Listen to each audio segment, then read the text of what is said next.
नमस्कार मेरे प्रिय छात्रों, मैं श्री शिंदे एसबी तुलजा भवानी प्राथमिक विद्या मंदिर लातूर आपका अपने वीडियो वर्चुअल क्लासरूम में स्वागत करता हूं। तो मेरे प्रिय छात्रों, देखिए हम अभी इस ऑनलाइन वीडियो के जरिए पढ़ाई कर रहे हैं, तो आप लोगों का भी यह कर्तव्य है कि वीडियो देखने के बाद आप भी अपने किताब का अच्छी तरह से अध्ययन करें, इसको बार बार पढ़ाई करें, प्रश्नों के उत्तर आप लिखें, प्रश्नों के उत्तर आप तैयार करें और अपने सभी विषयों का अपने इच्छानुसार अच्छी तरह से पढ़ाई करें। यह बहुत जरूरी है। तो हमने पिछली तासिका में दादी माँ का परिवार यह जो पाठ है इसको बहुत ही अच्छी तरह से हमने समझ लिया है, हमने उसकी पढ़ाई की है। तो देखिए, यह सब करते समय हमें आगे और जाना चाहिए, आगे का अभ्यास भी हमें देखना चाहिए। हमारा जो हिंदी विषय का जो चौथा पाठ आता है वह पाठ है देहात और शहर। अब देहात यानी गांव, जिसे हम खेड़ेगांव बोलते हैं, वह खेड़ेगांव है।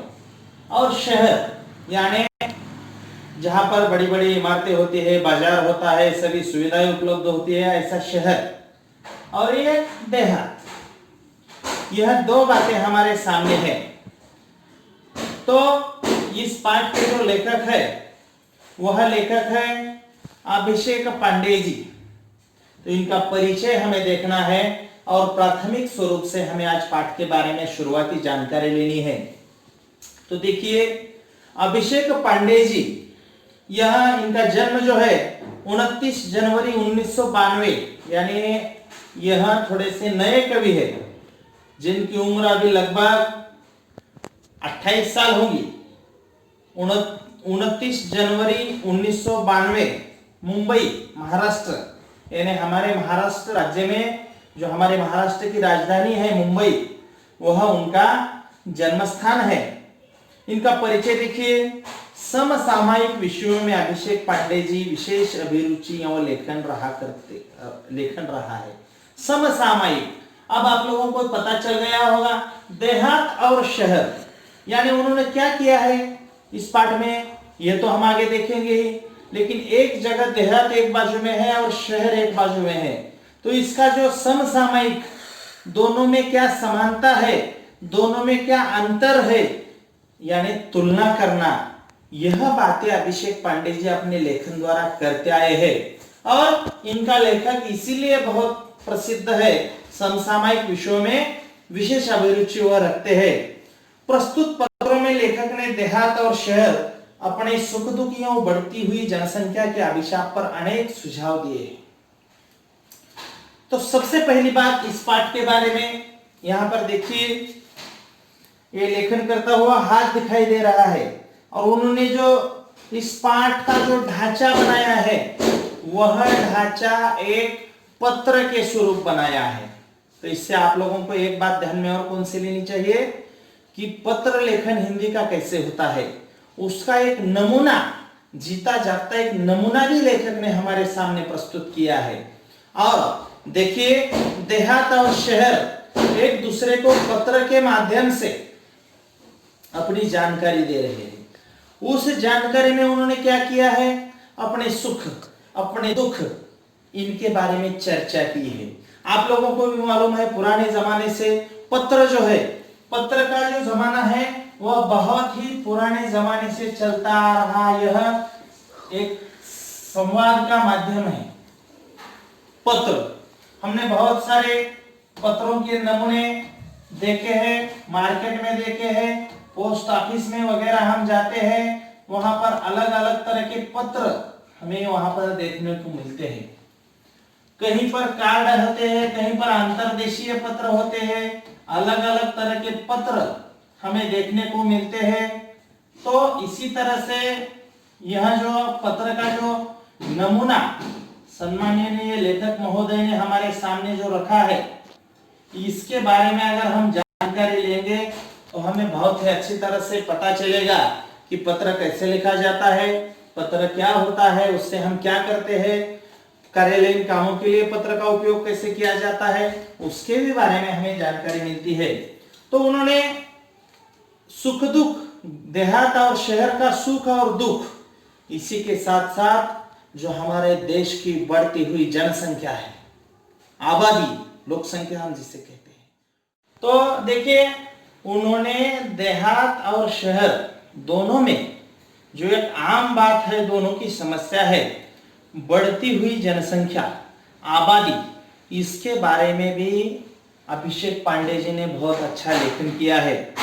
खोजबीन में देखिए, डाकघर से प्राप्त सेवाएं बताओ और संकेत स्थलों से अन्य सेवाओं ढूंढकर उनकी सूची बनाओ। अब डाकघर यानी पोस्ट ऑफिस, मालूम है आप लोगों को, हम लोग भी डाकघर में कभी कभी जाते हैं, तो वहां से हमें कौन कौन सी सुविधा मिलती है इसके बारे में हमें पहले चर्चा करनी है। तो वहां पर पत्र लेखन, पत्र जो हम अपने परिजनों को, सगे संबंधियों को भेजते हैं, वहां एक जगह से दूसरी जगह ऑफिस में जमा होते हैं, वहां से उसको अलग अलग करके वो जिस गांव के है उस गांव को भेजे जाते हैं पोस्टमैन द्वारा। वहां पर बाहर एक पोस्ट का बहुत बड़ा डिब्बा लगाया होता है, वहां डाकघर में जाने के बाद वहां पर हम जाकर पोस्ट में अपना पत्र डाल सकते हैं उस पोस्ट के बॉक्स में। तो और कौन कौन सी सुविधा है, तो वहां पर आरडी यानी हमें पैसे जमा करने की सुविधा है, वहां पर हम अपने पैसे डिपॉजिट कर सकते हैं राशि। उसके बाद हम देश विदेश से पोस्ट ऑफिस में आए हुए अपने परिजनों के पैसे जो हमें भेजते हैं उसको हम निकाल सकते हैं। हम वहां जाकर खुद अपने हाथों से अपने परिजनों को, मित्रों को पैसे भेज सकते हैं।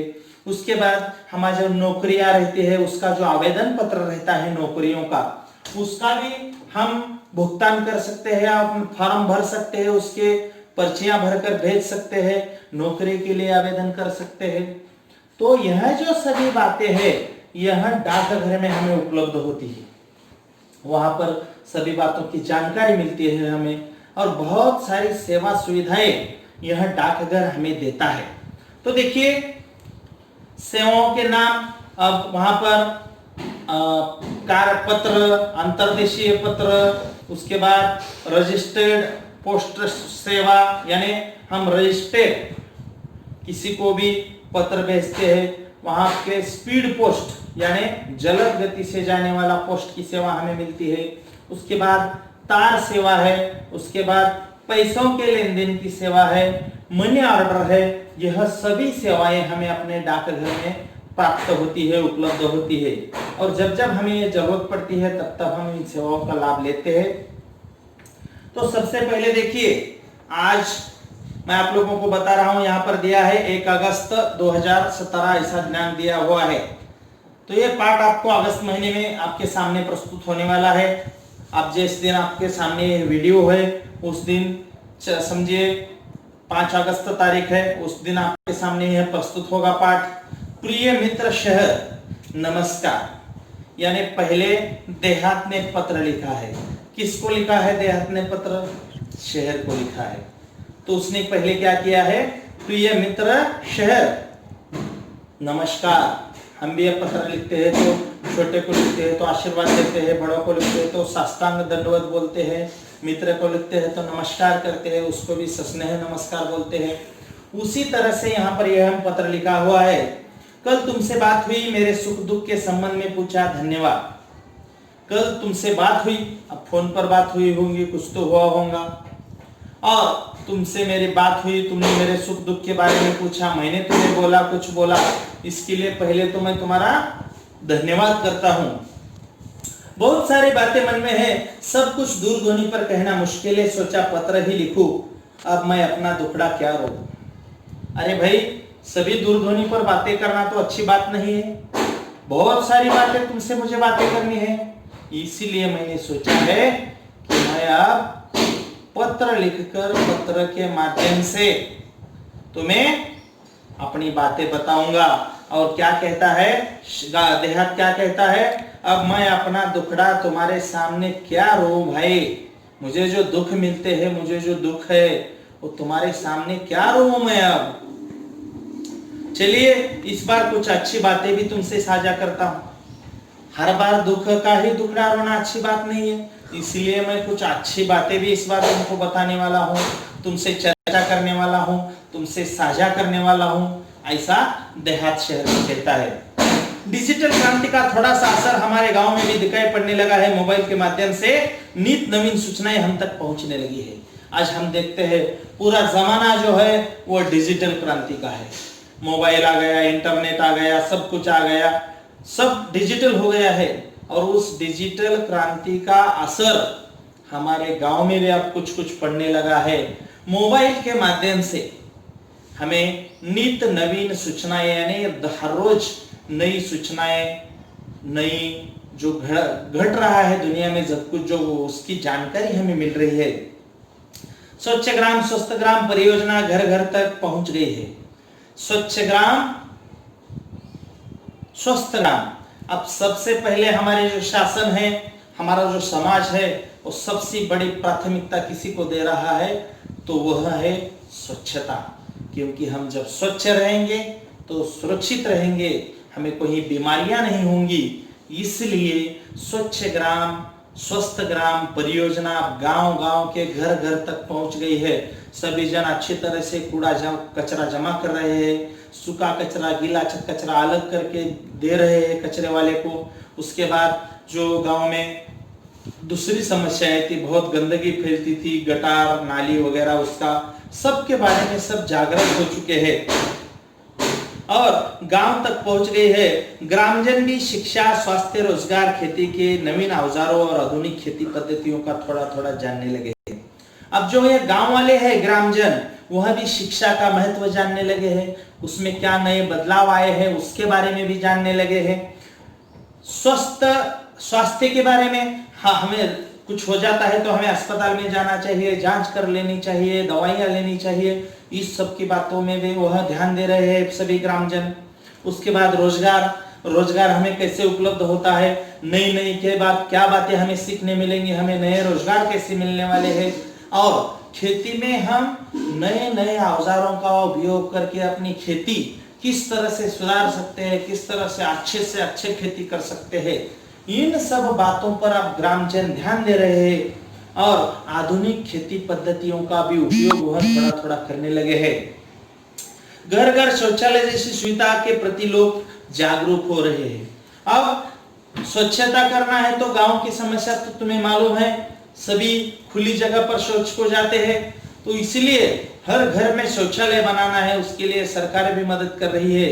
और बाहर स्वच्छता अच्छी हो, कुछ भी गंदगी न फैले, इसलिए अपने अपने घर में शौचालय कैसे बनाया जाए, उसका उपयोग कैसे किया जाए और गंदगी कैसे कम की जाए, इन सब बातों पर भी ध्यान दिया जा रहा है। इसलिए हर घर में ग्राम पंचायत के माध्यम से शौचालय बनवा जा रहा है, उसके लिए सरकार की मदद भी आ रही है और लोग अपने खुद स्वयं स्फूर्ति से शौचालय वहां पर घर में बनवा रहे हैं और उसका इस्तेमाल कर रहे हैं। इसलिए ये बहुत कुछ अच्छी योजना अब हमारे खेड़े गांव में भी आ गई है, हमारे देहात में भी आ गई है। इन सब बातों की जानकारी क्या कर रहा है,